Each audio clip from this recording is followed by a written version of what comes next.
Moto ya MBGDT mafuta sikizani la grande dame avec un grand GK en cadre actualité neto mesana olem no basan pe kopesa conseil bandeko babolingo.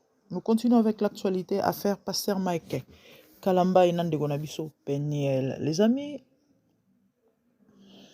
pourquoi te ça l'analyse oyo boyeba le pourquoi bino bobiso mère aye ko loba seki ya ko loba ezali bandeko bomona ki to sala ki émission awa to check na image actuellement et osala makelele ndeko Peniel akendaki na concert ya frère na biso Mike Kalambai et frère Mike Kalambai et aimiliaki abwakaki jeton ndenge tolobaka mbwakela na nzembo ntango azokoyemba alobi alobaki makambo ebele mais personnellement eloko ngai liboso alobaki ke non ata soki belle famille bazokosolo makambo libala nokufa et osimba te nzambe azali elo mwa bon parce que la chanson est en chiluba même alobaka ndai koloba na lingala et puis après alobi papa Joseph, la première fois que je me suis vu en miniature avec les cornets, les yeux rouges et la queue bandeko biso nyonso toyebi parce que eza na bato baza kokotela frère Mike en disant que ça n'a rien à voir avec Peniel. Eza mbwakela abwakelaki Peniel ete maloba o abandeko alobaki ke ata belle famille bakoselo makambo libala nokufa eza abanda koloba ngo lelo te na concert même na concert moko asala so na 2016 aloba même maloba donc sans sous-entendre que wana mambo na ye na mwasi na ye ezali nanu te bamobulu oyo. Mais la première fois qu'on a batiaki Mike Kalambai na miniature na maseke na mokila nani ayebi te ke ezalaki à cause ya problème bazoki na mwasi na ye. Ah oui, c'était la première fois oyo baya kosala ba émission.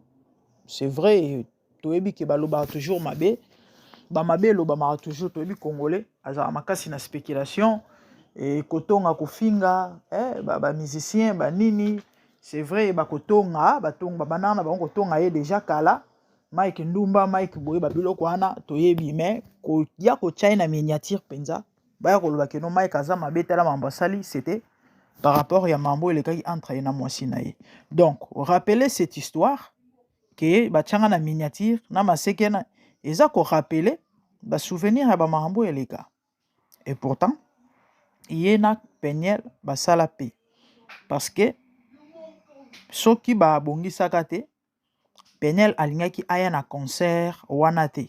Vous comprenez? Bandeko nazala mwa mambo bele ya koloba mwa ba éclaircissement ya kosala par rapport à la situation to pe ya likambo o bien que na ozala bref na ozala molai te. Eza na batu baza ko tozonga place touti par rapport à cette histoire il y a ndenge frère Mike alobi tout ça parce que eza na batu bazo koloba que non il a raison de le faire aza motu mususu alobi non c'était une façon pour à se défouler mutu mususu alobi que non Peniel asala ye bato mususu balobi Peniel asala ye mabe mingi donc fallait ye pas zongisa pièce contre pièce à humilier ndengwana. Ah oui, c'est ce qui s'est dit bato en fait mutu na ba version na ye parce que ça na bato ba côté la Mike balobi que non asala ki malamu fallait faire ça et parce que Peniel azo mérité yango et là bato mususu basali ba émission ba fingi penza Peniel bafingi Peniel mais pardon ezate Mike alimbisi eta kolimbisaka epete et amonaki importance à mobilité les londa eko. Mais qui vous a dit que koya Peniel na concert Mike Kalambai ezapo ya eko luka ozonga na libala na Mike Kalambai? Loin de là. Peniel asalaki ba interview à suko Peniel asalaki o alobela ye mambo ya dépression na ye bandeko tolobela na mwa moke likambo yo ya dépression so botali video ya suka Peniel asala tanga alobela mambo ya conversion na ye na dépression na ye bomonaki deux personnes différentes na Peniel akala o abanda kongala kopela koloba bomonaki deux personnes différentes Moi, je crois que bato bayebinga to solana bango to zalana bango ba rolanda émission oyo. Na osenga bango so bako ata ko confirmer na ba commentaire. Je crois que j'ai aussi à faire pas mal des émissions par rapport à l'Ikambwana. Bandeko avant Peniel à ça là, je crois bah plus d'un an déjà passé. Avant Peniel à ça la émission à ça là qui a souka koloba que non. Na banda koloba que non cette dame aza dépressif. Na banda koloba Peniel aza na problème à dépression. Soki batu oyo bayebaka makambo ou encore bato batanga yango bato oyo baétudia bato oyo bazali baspécialiste voilà ata moto ayebi Peniel te komona baréaction ya Peniel na bavideo bamakambo Peniel abanda kosala bakoganga bakofinga bakoloba il n'a même pas besoin koluka koyeba c'est quoi le problème c'est quoi l'histoire mwana mwasi oyo banani comprendre que non mwana mwasi oyo ana problème bandeko Peniel azalaka na dépression asalaka dépression ya solo nzambe koma abolingo ndeko wana nzambe ayekosala grâce ayeko ressaisir ses parents papa Peniel a pasteur abotami na famille moko chrétienne kande balobaki babota mwana abota motema te mokili c'est vrai na ba réalité bana ba mamusu bakutana nango na ba vie bref ndeko na biso mwasi ce qui est vrai Peniel azalaka na ye né de nouveauté ou encore converti abana au église oui abana koyoka ba mateya oui mais elle-même atira sa rencontre na Jésus te avant boyebi tango bakangaka ye na aéroport juste avant tango akitaka Kisasa avant bakangi na aéroport esalaka bamakelele wana nalandaka interview na ye moko na bachaîne kawa Kisasa bandaya koloba bayebisi mais yo ozali sœur en Christ toyebi ya Peniel abanda okende baconcert bafabrikas na babiloko ya mikuse tomonaka bayebisi yo sœur en Christ oza mwana pasteur alobi c'est vrai na mwana pasteur église na banda kokende mais en fait tout ce que moi je sais nandimaki nzambe existaka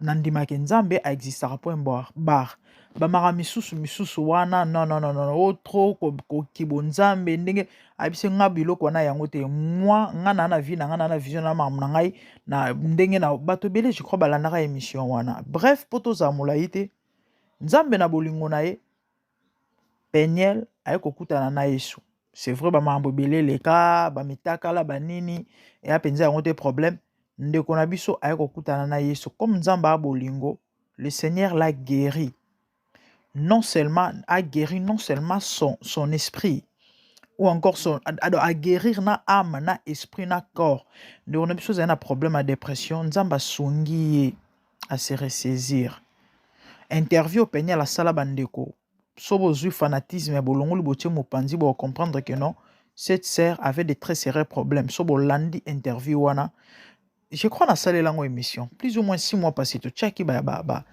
image wana awa botali ba Peniel akala na ba réaction bo mona que non deux personnes différentes bref ndeko abongola motema akomi kosala nzambe batunaka Peniel par rapport à la relation de Yana Mike Alambai. Alobi que ils ont fait la paix.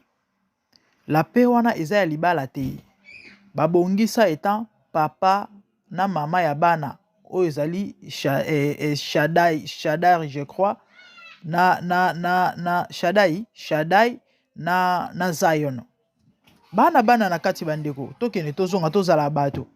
Ata soki bakoza mwasi na mobali te bazali na obligation ya koyokana mpona bana parce que bavanda bango nyonso baza esika moko te donc mutu akozwa garant ya bana les amis quelquefois le malheur est bon certainement ta mosusu bamakambo wana nyonso nde mutu esalaki parce que vous savez mutu azalaka mingi na tendance ya koluka nzambe na ntango ya pasi boyebi quand tout va bien en tout cas ezalaka pasi mutu aluka nzambe ah oui même na Bible quelque part nzamba oloba na pambolaki bino azoloba na Israël mais bolukaka nga te donc quand tout va bien ou encore soki bamakambo moko te ou ezoko inquiéter moto ezo se présenter l'homme a du mal ou encore azane na tina ya bon akondima nzambe azali prier na ye soki ayebi nzambe prier 1 minute 2 minutes ou encore mais kokota profondeur ya koluka mpenza mozindo ya nzambe ezalaka mwa mpasi. Pourquoi? Parce que tout va bien. Nga na milobelaka certainement baproblème o ndeko na biso alikaki na nde babotola ye garde ya bana parce que mwana azalaka malamu epai na mama na ye. Mama moto ayebaka vraiment motuya ya mwana bandeko toya mikolo toyebi makambo oyo.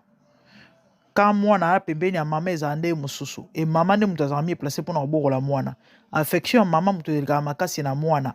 Mama moto aedikaka mwana. En fait c'est plus la mama nde moto azala na 80% ya croissance ya vie ya mwana toyebi makambo oyo. Papa pe aza na devoir oui mais c'est plus la maman parce que maman moto azala na mwana air nyonso. Siko imaginer babotolo bana bazwa ndeko bana babiloko wana nyonso nga na milobela certainement yango nde moto esalaki ndeko air moko se ressaisir avant d'azonga kati na ye aluka peut-être elongi ya nzambe.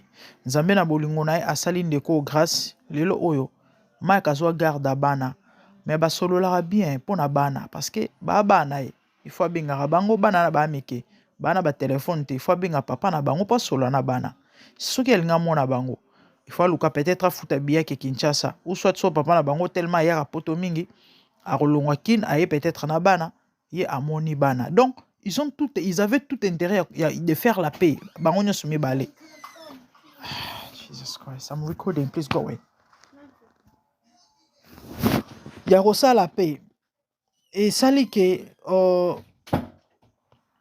lelo o bandeko makambo ekomi avant na makambo wana ekoma bandeko na nga Peniel nde nauta koloba bazali na intérêt nyonso ya kosala kimia na ye na papa ya bana po na bana bapozaki question alobi non on a fait la paix bana bana kati tosolaka bien toza bien mais par rapport à libala il avait répondu bapozaki question abi non bazongani te ape na posa bazongana te.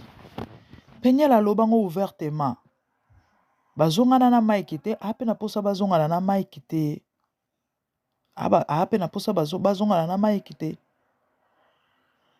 Et lelo oyo soki Peniel akendaki concert, moi je crois que eza po alakisaka ke premièrement il est parti soutenir Mike aza ennemi na ye te papa bana ye ils ont fait la paix. Et puis aloba ngo pe ke alinga musique à Mike Kalambai azalaka fan nanu ya Mike Kalambai pour votre information. Même avant Babalana, elle était fan de Mike. Babalani, elle était toujours fan de Mike. Elle aimait bien la musique. Elle adore Sukoyo. Muto kena ke ko se divertir bandeko. Ni nyamabe oya sali parce que bat bazolo ba ke no asila soni na logique kwa ko kendete. Bamsu balobi ke wa kena ko sani bamsu balobi ke no so akene kuneza parce que azana poso bazonga na Mike Kalambai. So penela na poso bazonga na Mike Kalambai eza concert kande akoya. Aobenga ye soit okena kisasa ke koluka ye eza concert tende moto kozongisa bango. Et généralement bana basi nde bato bazo s'acharner et bakofinga. Pourquoi? Parce que batiaka Mike miso et tant bamona Peniel pembe na Mike ezo déranger popo na bango ezaki no ya zo obebisela bango cop lelo soki bazongani na Peniel biso tokosuka wapi? Biso tokosuka wapi? Donc mingi bomoni bakofinga bakosacharne kibombanda nde eza na kati bakosala bemission kibombanda kibombanda bakomonaka ke non mais Mike Peniel awa pembeni ya Mike seki eza ayeka kozongela Mike libalo soki ezongi siko biso tokosuka wapi? Pour votre information Peniel ana posa Mike te ntango naloba posa yaki mwasi na mobali parce que alobango si je dis ça eza parce que ye moko alobango baza binemi te libala ekufa oui mais la famille reste ayaki aya kosoutenir ye ayaki aya kolekisa kozwa mopepe kosepela Bible lui réjouissez-vous dans le Seigneur ya mabe nini oyo ndeko asali mpo bafinga ye nde baza kofinga ye ya mabe nini ndeko asali mpo bafinga ye bato baofinga mwana bato wana ezalaki ya liboso mpo na bato bazoloba ke Mike devait agir de la sorte parce que azala humilié mingi. Bamsu balobi azali mutu fallait se défouler, donc pour na bango lolenga ko se défouler fallait faire ça. Yana bato musu balobaki ke ezalaki mbwakela te, bato bazalaki ebela amonaki Peniel azalaki juste liboso mpenza ya podium, ti Mike azo défilé, Peniel était là, donc azalaki comme on dit akoka koleka inaperçu te quoi. Amonaki très bien, azalaki vraiment place wana, amonaki eza te amonaki ete alobaki yango kaka po aloba, non, amonaki amonaki pour dire que ofinga anga ti ohumilie anga lelo yo na concert na ngai, et pourtant c'est un homme de Dieu. Pour na bato baoloba ke fallait Mike agir de la sorte. So boa ba païen, moi je vous comprends. So boza ba païen, je vous comprends. Mais si vous vous dites chrétien, en tout cas, naza désolé, yako apprendre bino, ça va faire mal, mais c'est ça la vérité. Vous n'avez jamais connu Jésus. Ah oui, si réellement, soki bomi benga penza ba chrétien bino bolo ba ke fallait Mike agir ndenge wana, boko finga, boko loba, boyebi nzambe te. Ou encore peut-être bozala clair, tope bomiyebi ke boana bino ba chrétien te, bana nzambe botala ama na musika encore bo fréquenter l'église parce que aucune église eza synonyme ozala mwana nzambe te. Eza synonyme ozala mwana nzambe te. Si réellement bosala rencontre na Christ, bonga bokoma na point wana te. Mutu o andimeli Yesu, eloko liboso na ADN na ye ya bonzambe, parmi biloko liboso il faut bakuta eza pardon. Pourquoi? Parce que Dieu premièrement accepté yo pour pardonner yo. Sans le pardon, mutu apusa na pemela nzambe te. Soki nzambe alimbisa biso, to pa limbisa biso, toza na devoir wana ya ko pardonner. Jésus a dit, si vous ne pardonnez pas aux hommes leurs offenses, votre Père céleste non plus ne vous pardonnera. Or, si Dieu ne te pardonne pas, au monde a l'unzambete. Parce que avant okota lola, il faut masumuna la pardonner. Il faut la purifier de tes péchés. Or, si Dieu ne te pardonne pas, tu ne seras pas purifié.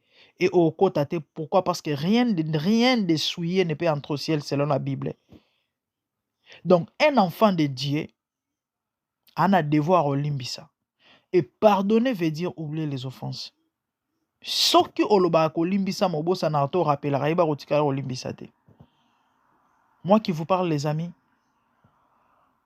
j'ai souffert na eloko. Car je ne savais pas, moi je croyais que tu peux pardonner mais tout en ya kobosa na te ndenge tolobaka. Kolimbisa za kobosa na te. Moi je croyais que ezalaka normal ou encore donc pour moi c'était normal, tu peux pardonner, mais un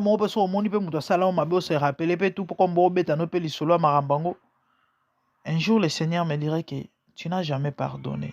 Comment ça? Oui, pardonner veut dire oublier les offenses. Ça n'a jamais été facile. Si on oublie que c'est simple, c'est facile, n'a aussi. Pourquoi? Parce qu'on a la chair, on a le sang, on est humain. Mais c'est possible avec l'aide du Saint-Esprit. C'est l'Esprit qui nous donne la capacité, la force. Parce que la Bible dit que c'est Dieu qui crée à nous le vouloir et le faire. Par l'aide du Saint-Esprit, nde mutu akokaka kotika nature ya mabe, tope maramba mabe. Ezala facile, mais ezala possible. Tu es au son de ma voix, tu as du mal ou encore au bossana difficilement mabe basali yo. Tu n'as qu'à prier et demander au Saint-Esprit de t'aider. Les amis, Mike azali chrétien karaté, akoma pasteur, va consacrer pasteur. Soki oza mosel na nzambe. Ote ya bato nini, si toi-même ou afficher ba comportement lolenga boy. Ote ya bato nini. Ote ya bato nini. Et lobi attendez komoko. C'est que Penel a droit que l'église a Mike te. Parce que Mike a en église. Ana bato kambara. Donc le so Penel a qui ça lobi. Ah le dimanche il ressemble à ana droit qu'il était. Mais oui, Torolobanini. Et ça fait trop mal. Ça fait trop mal. Yango moun ba paye, ba ko seka. Ba ko loba n'importe quoi. Ba ko saba analyse. Pona obamba mabanga ko loba keno bino bo ba tanzambe te. Bo ba paye parce que loko na bonzambe zalakate. Effectivement, quand on se dit enfant de Dieu, les amis, nul n'est parfait. Tant que nous sommes c'est pas non nga naza parfait. Tonga na ebi nzambe koleka Mike. Ni mutu mwa komelinga na TikTok de yozo kanzaki yo leki nzambe Mike na bonzambe. Le salut est individuel. Rien à voir na koleka na bonzambe. Koleka ou pas. Salut est individuel. Bonzambe zo recommandé biso. Te ba olimbisa. Mike amosel na nzambe. Il faut pas pardonner. Pour Nabato Baolo Baké, il avait droit. Non, il n'avait pas droit étant chrétien. S'il était païen, oui, d'accord. Mais étant chrétien, non, il n'a pas droit. Bibliquement parlant, ça en côté. Un ami soit nzambe a salimabe. Un ami soit nzamba sumuki, un ami soit nzamba beti fo ndeba bakino balobaka. Ah oui, hein. Bibliquement parlant, à quoi ça est le kwanate. Muto contredire ça, muto e binzambete. Muto e biblete. Ouais, on finga na ba commentaire parce que ba on finga. Ouais, on le n'importe quoi. Je te comprends parce que aux païens. Mais bibliquement parlant, un chrétien doit pardonner. Et là, Mike Salaki, il a mal fait. Il y a des gens qui ont insulté. Capote PC ne conseille en disant que Asali Mabé. Il y a des gens qui nous ont insultés. Vrai sens du mot insulté. Bobi Mambanzambete. Faut-il abinoter. Que le Seigneur vous pardonne. Et pour chuter les amis, et là au moins ya motuya makasi na ngana lobezali ndeko na biso Mike Kalambai a raté occasion ou encore opportunité ya ko saisir oyo elingaki epesa ye lisusu na ebite toloba tobenga toloba succès toloba kaka na terme terme oyo toutilisaka normal ya mokili. Succès, tout le bagage ndengwana ou encore terme mondain succès. Ah oui, pourquoi? Bomoni mutumo ako, je crois que tout le monde sera d'accord avec moi. Frère Mike, c'est parmi bateau basali penza kombo na maramba musique gospel. Et lelo oyo ba kota en fait. Elle n'a utilisé ba terme ya mangala makasi te pour ça la lelo oyo nazo ba pete na loba na utiliser mon nini to lobango kaka par rapport ou loba ba kinois par rapport to loba ke bakota mai. Ah oui, par rapport ya ba impacto bazala na ngokala lelo oyo bazala penza sur la page te. Donc génération sikezo bima et bayoka na penza les sous-sauter. Frère Mike auto bimisa je crois album nae ya bisengo lola ezoka na ngo na ndenge nango mais Mike ya Kalambai oyo ya l'époque ya l'époque toyebi ke bon c'est vrai époque na époque ezana maambo nango. Moi je crois que après avoir ko ça l'analyse soki frère Mike azalaki nayebi te vous savez dans la vie les amis il y a les hauts dans la vie il y a les hauts et les bas. La vie c'est l'ensemble des hauts et les bas. De on a vu son Mike Kalambai c'est vrai un moment zaki likolo et ezala rappel au kamutu pa kiti après mati susu bilo kone zalaka mais depuis un certain temps toyebi et surtout na ndenge depuis ba mambo pe kaka ya ba divorce na ye na ndenge ba mambo ekendela bino boyebi na ba masolo ba vaseline ya ba zawadi bino boyebi donc ndeko bat batiaki penza lisuka te musique na ye baki pasteur na ye bamamu na ye wana baki parapenza trop susu ye te par rapport à ndenge liboso ezalaki mwa baconsidération ebele barespect. Je dis pas tout le monde, mais par rapport au ndenge ezalaki kala. Les amis, eza neti mwa baisse, eza baisse. Sikoyo nzambe obomona bandeko arestauraka. Dieu restaure. Et yana batu bali mwa boka penza 10 ans moto bayoka yesu te, mais asala elo mo ba beta bor mo boy. Pa eganga mokili Zaire eziki lisusu monde ningani lisusu. Pourquoi? Parce que nzambe Dieu restaure. Et jusqu'aujourd'hui Dieu continue à faire ces choses. Moi, après avoir fait la analyse, n'a pas réalisé que frère Nabiso Mike Alambai ou encore pasteur Mike Alambai a raté opportunité oyoke. Alinga peut-être à la page, les amis. Au bateau, balinga ba considérer les sous. Pour na bateau, baloba que non, c'est un païen parce qu'ils ont un bateau. Vidéo mon salé na TikTok et bateau balobi que non, maman biso tozo ka moyo. Ka yonde muto yebite. Bato ebele muto moko te. Ka yonde muto yebite que Mike c'est un païen. Mike c'est un rancunier. Mike c'est un non converti. Mike c'est un aventurier. En fait, ma qualification est belé. Les amis, croyez-moi, ceux qui on a vu sur Mike Alambai a saisi ça qui opportunité oyo. Batona va changer la vie. Oui, parce que pourquoi ba vie na bango ba dire na bango ba maloba na bango ezali négative contre ndeko. Eza par rapport ya oyo ba mona kana o ba yoka rapona ndeko. Siko tant alingaki a posé acte moko o lingezala digne d'un enfant de Dieu. Les amis, croyez-moi, en des places bateau on a ba changer maloba nde ba barbare ba changeaka en disant que motoyo toloba ke ayebi nzambe te, c'est vraiment un frère en Christ. Moi, je crois que Mike, comme on appelle, fallait s'épeler là.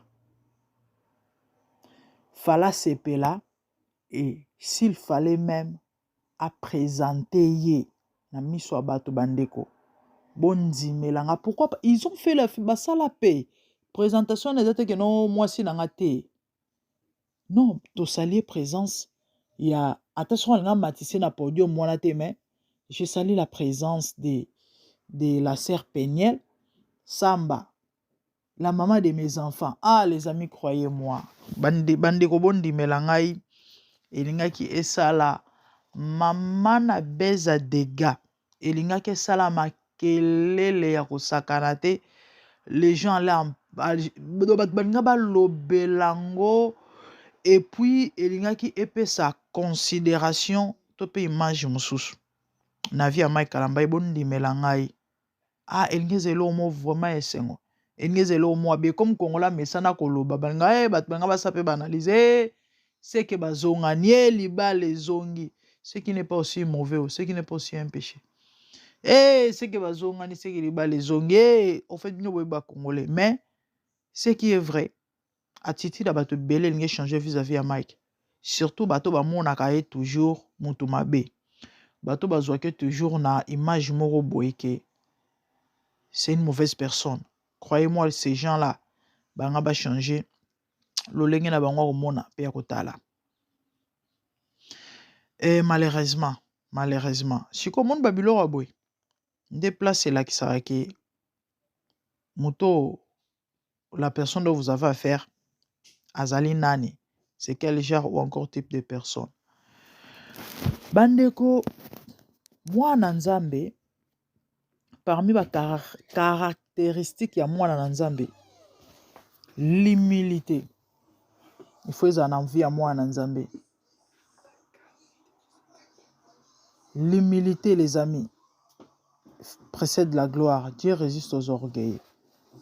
Nga eloko sala nga pasi, eloko kamwisaka nga, eloko elekelaka nga, malgré ba scandale nyonso esalemaka na kombo Mike Alambai, bandeko na nga, en aucun jour Mike Alambai aleka na média sans se justifier. aloba na bandeko, aloba na bana nzambe, aloba na public que pour tout ce qui s'est passé, bolimbisanga na amoto, na ndeko na bino. Bandeko, et pas si peu mawa qu'on se dit enfant de Dieu. Ya romona bato na balolenge ya boye. Ça fait trop mal, ça fait réfléchir. Yango bomoni place bato, ils ont eu à conclure en disant que c'est un païen. Tozanga na bino na Congo. Tant na lo babiloko yo, c'est pas parce que moi je suis parfaite, non. Loin de là. Loin de là. Bisto wabiso nyoso bato, tosumo karato beta mabako, même la Bible le dit. Bandeko, un enfant de Dieu ne se justifie pas. So sali mabe.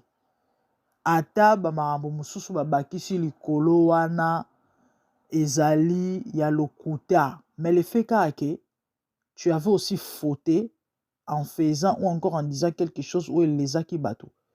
Tu dois apprendre à t'humilier ou encore à t'excuser. C'est ça la nature d'un enfant de Dieu. Bande koto mona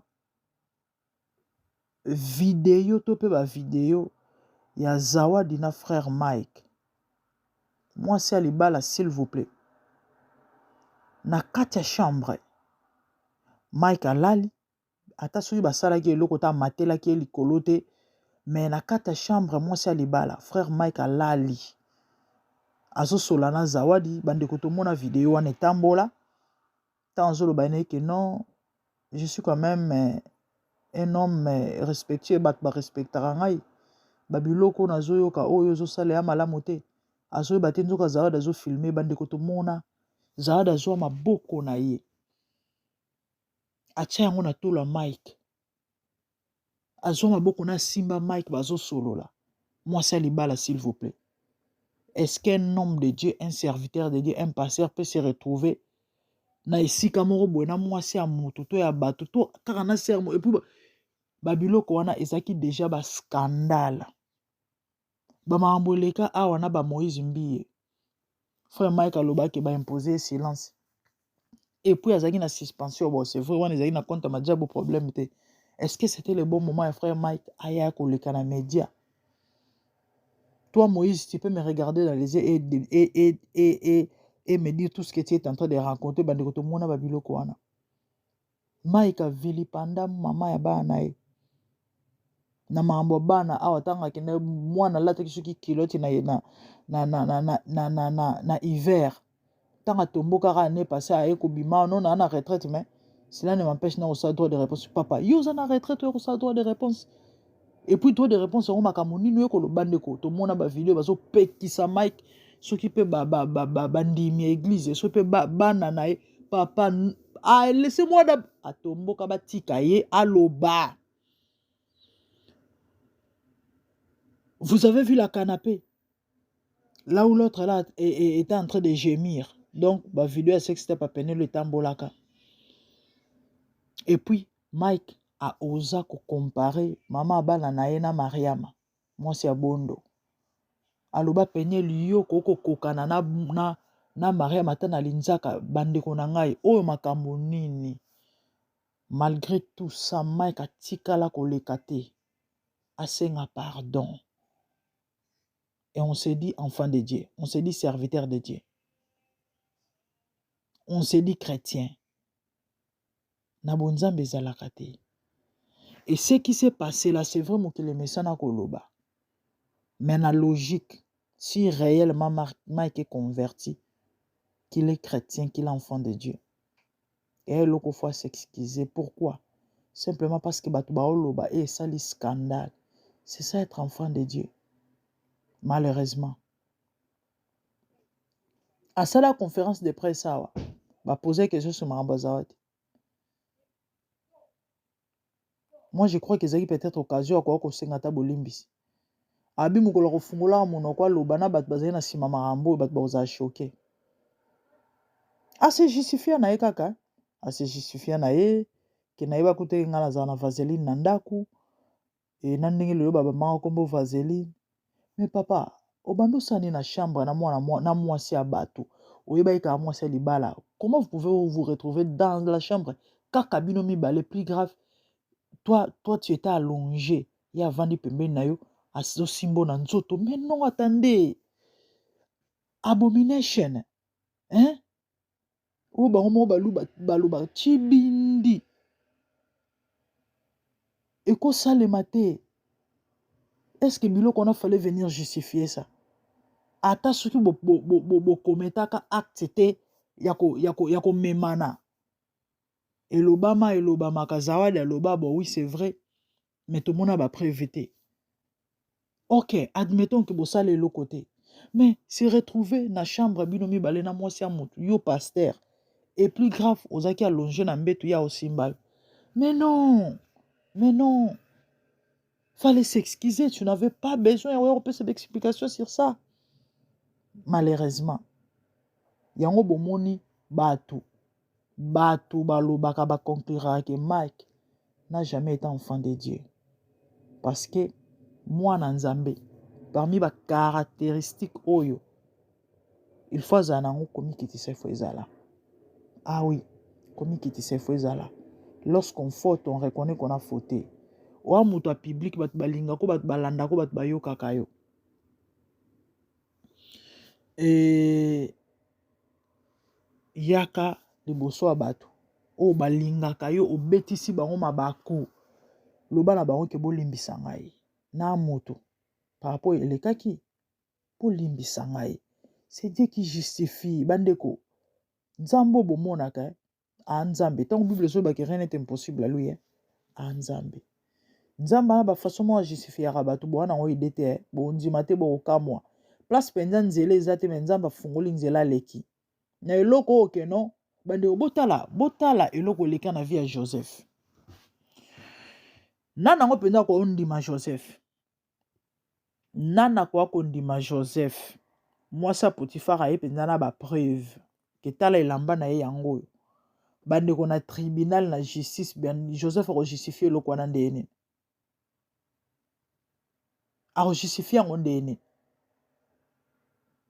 mama na lobi kalinga violinga yango bomoni na kanga kene lamba akimi atiki lamba oyo mais batia Joseph na prison mais bota na suka nango ce que Dieu a fait et nzambe mambo na sala ngo ti lelo yana bato bakosela ba makambo surtout basali na nzambe o nzambe abimisa balonge donc likambo penza bakoseli mutu ana argumenté botali penza likambo bolobi ke non argument ezate mais neti nzambe a justifier mutu wana